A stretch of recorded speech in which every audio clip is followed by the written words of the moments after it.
कौन है भगवान कल्कि? कब जन्म लेंगे वो? कितने शक्तिशाली होंगे वह? कौन से अस्त्र शस्त्र होंगे उनके पास? कौन होंगे उनके गुरु? और किसका अंत करने के लिए वे अवतरित होंगे? भगवान कल्कि के बारे में विस्तार से जानने के लिए इस वीडियो को अंत तक अवश्य देखें। ओम गणपति चैनल में आपका स्वागत है। अगर आपको हमारे वीडियो पसंद आते हैं तो कृपया चैनल को सब्सक्राइब और वीडियो को लाइक अवश्य करें। इससे हमें और भी अच्छा कार्य करने की प्रेरणा मिलती है। कल्कि पुराण के प्रथम अध्याय में श्री सुखदेव जी द्वारा वर्णित भागवत उपाख्यान है, जो भविष्य में घटित होने वाला है। इसके अनुसार जब प्रलय काल व्यतीत हो गया, तब पितामह ब्रह्मा जी ने अपनी पीठ से घोर मलिन पातक को उत्पन्न किया। उसी पातक का नाम अधर्म हुआ। उस अधर्म का दंभ नामक पुत्र हुआ। दंभ का पुत्र लोभ तथा लोभ का क्रोध नामक पुत्र हुआ। तदंतर क्रोध और हिंसा के संयोग से संसार को नष्ट करने वाले कलि की उत्पत्ति हुई। भयानक दुर्गंध युक्त शरीरधारी इस कलि ने धृत, मदिरा, वैश्यावृत्ति में प्रवृत्त महिलाएं तथा स्वर्ण में निवास किया। कलि के प्रथम पाद में ही मनुष्यगण श्री कृष्ण नंदक हो गए। कलि के द्वितीय पाद में लोग श्री कृष्ण नाम को ही भूल गए। तीसरे पाद में वर्ण संकर उत्पन्न हुए और चौथे पाद में तो लोग सत्कर्म और ईश्वर को भी भूल गए। तब समस्त देवता आहार ना मिलने से पीड़ित होकर ब्रह्मा जी की शरण में गए। वहां जाकर सभी देवताओं ने कलि के दोषों से जो धर्म की हानि हुई थी, उसका संपूर्ण वृतांत निवेदन किया। ब्रह्मा जी ने देवताओं को साथ लिया और भगवान श्री हरि की सेवा में जा पहुँचे और वहां देवताओं की कामना निवेदन की। तब भगवान ने देवताओं की दुख गाथा सुनकर ब्रह्मा जी से कहा कि मैं शंभल ग्राम में विष्णु यश के यहाँ उनकी पत्नी सुमति के गर्भ से उत्पन्न होऊंगा। हम चारों भाई मिलकर उस कलि को नष्ट कर डालेंगे। अब सभी देवताओं को भी अपने बांधवों सहित पृथ्वी पर अवतार लेना है। मेरी प्रिय लक्ष्मी सेहल में महाराज बृहद्रथ की रानी कौमुदी के गर्भ से उत्पन्न होगी। उसका नाम पद्मा होगा। तत्पश्चात भगवान श्री हरि विष्णु यश के द्वारा उनकी पत्नी के गर्भ में प्रविष्ट होकर भ्रूण रूप हो गए और वैशाख शुक्ल द्वादशी के दिन भगवान ने अवतार लिया।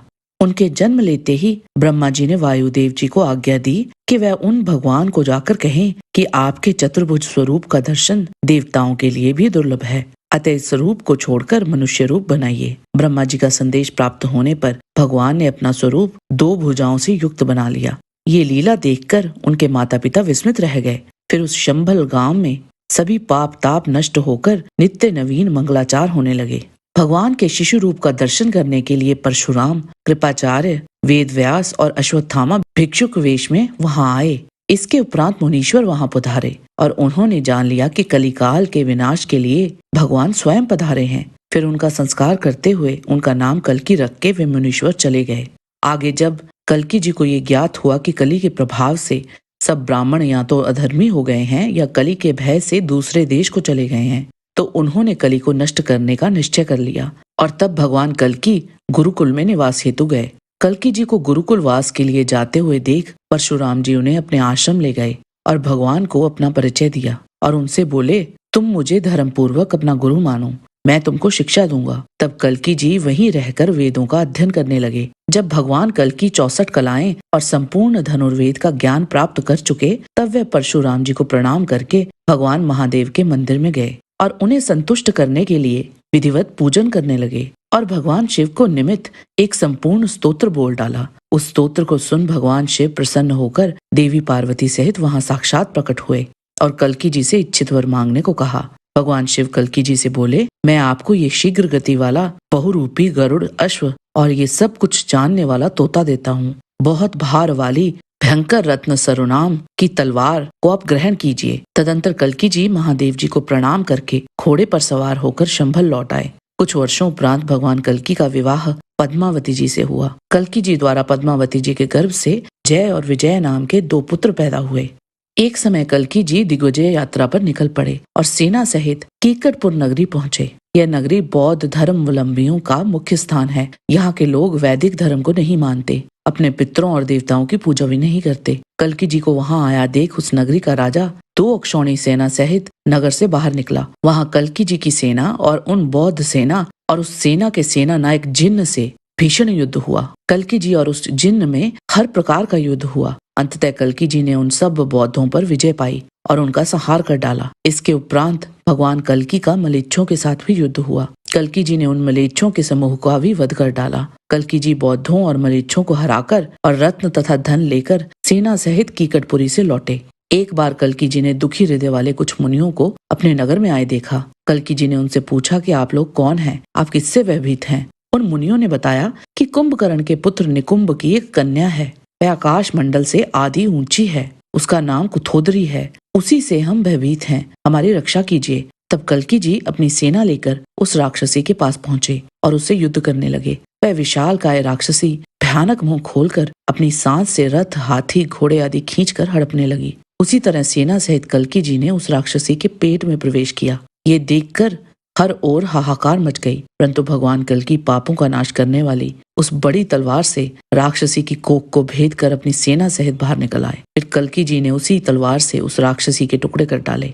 कुछ समय व्यतीत हो जाने के उपरांत एक भिक्षु का रूप धर सतयुग भगवान कल्की के यहाँ पधारे। कल्की जी ने प्रश्न किया, आप कौन हैं? भिक्षु ने कहा, मैं आपका आज्ञाकारी सतयुग हूँ। आपके अवतार का प्रत्यक्ष प्रभाव देखने के निमित्त ही यहाँ उपस्थित हुआ हूँ। इतने में ही वहाँ धर्म का भी आगमन हुआ। वह बहुत घबराए हुए थे। कल्की जी ने धर्म से उनके आगमन का कारण पूछा। धर्म बोला, इस समय शक, कंबोज, शबर आदि कलयुग के शासन में रहते हैं। कलिक्रम के कारण मैं उस बलवान कली से भी हारा हुआ हूँ। कल्की जी धर्म से बोले, तुम भय को त्याग दो और अपने पुत्र एवं बांधवों सहित शत्रुओं पर दिग्विजय के उद्देश्य से प्रस्थान करो। मैं भी तुम्हारा साथ दूंगा। इस प्रकार भगवान कल्की मलेच्छों पर विजय की कामना से कली के आवास वाले स्थान में पहुंचे। वहां का अधीश्वर कल्की जी का आक्रमण सुनकर अपने उल्लू की ध्वजा वाले रथ पर आरूढ़ होकर बाहर आया। उस कली को देखकर भगवान कल्की की आज्ञा से धर्म ने उसके साथ संग्राम प्रारंभ किया। वहां अत्यंत घोर एवं दारुण संग्राम उपस्थित हो गया। कोक विकोक के साथ स्वयं भगवान कल्की युद्ध में तत्पर हुए। यह कोक विकोक ब्रह्मा जी से वर प्राप्त करने के कारण अत्यंत अहंकारी हो गए थे। इन दोनों का भगवान के साथ प्रलयंकारी युद्ध आरंभ हो गया। इस प्रकार भयंकर युद्ध होता हुआ देखकर सतयुग सहित धर्म ने अत्यंत क्रोध पूर्वक कली से युद्ध आरंभ किया। तब कली इन दोनों की भीषण बाण वर्षा को सहन न कर पाया और अपने वाहन गधे को वहीं छोड़कर भागता हुआ अपनी पुरी में घुस गया। तत्पश्चात सतयुग को साथ लेकर धर्म कली की राजधानी में प्रविष्ट हो और कली के सहित उसकी संपूर्ण नगर को अपने बाणों से जला डाला। कली के सभी अंग जल गए। उसकी पत्नी और पुत्र सभी मारे गए। तब वह रोता हुआ अप्रकट रूप से अन्य वर्ष अर्थात कल्प में पलायन कर गया। कली तो वहां से गायब हो गया, परंतु कल्की भगवान का कोक विकोक के साथ युद्ध चलता रहा। बड़ी कठिनाइयों के बाद अंततः कल्की जी के हाथों वे दोनों मारे गए। इस प्रकार विजय को प्राप्त हुए कल्की जी अपनी विशाल सेना सहित आगे बढ़े और भल्लाट नगर में पहुंचे। वहां उनका राजा शशिध्वज से बहुत ही विध्वंसकारी युद्ध हुआ था, परंतु कल्की जी ने उनको युद्ध में संतुष्ट कर दिया और भगवान कल्की की लीलाओं से ही प्रभावित होकर उस राजा ने अपनी कन्या का विवाह भगवान कल्की जी से कर दिया।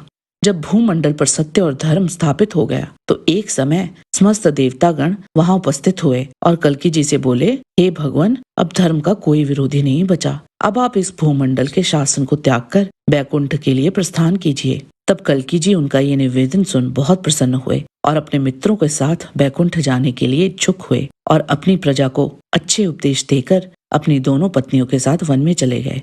फिर मुनि लोगों से घिरे हुए देवताओं से सेवित हिमालय पर्वत पर कल्की जी देवताओं के मध्य विराजमान हुए और 4 भुजाओं वाला विष्णु रूप धारण किया।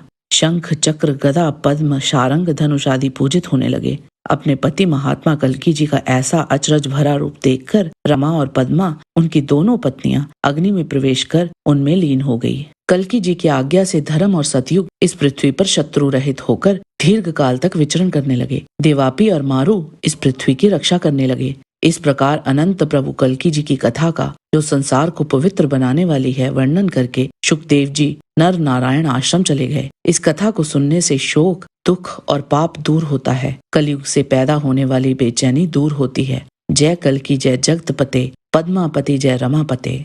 आज के वीडियो में बस इतना ही। आशा करते हैं कि आपको हमारा ये वीडियो पसंद आया होगा। कृपया इसे लाइक और शेयर अवश्य करें। किसी भी प्रकार की त्रुटि के लिए आप सबसे क्षमा याचना करते हुए आपसे निवेदन है कि प्रेम पूर्वक परम पिता परमात्मा को मन में धारण करें और बोलें, वैदिक सनातन धर्म की सदा ही जय।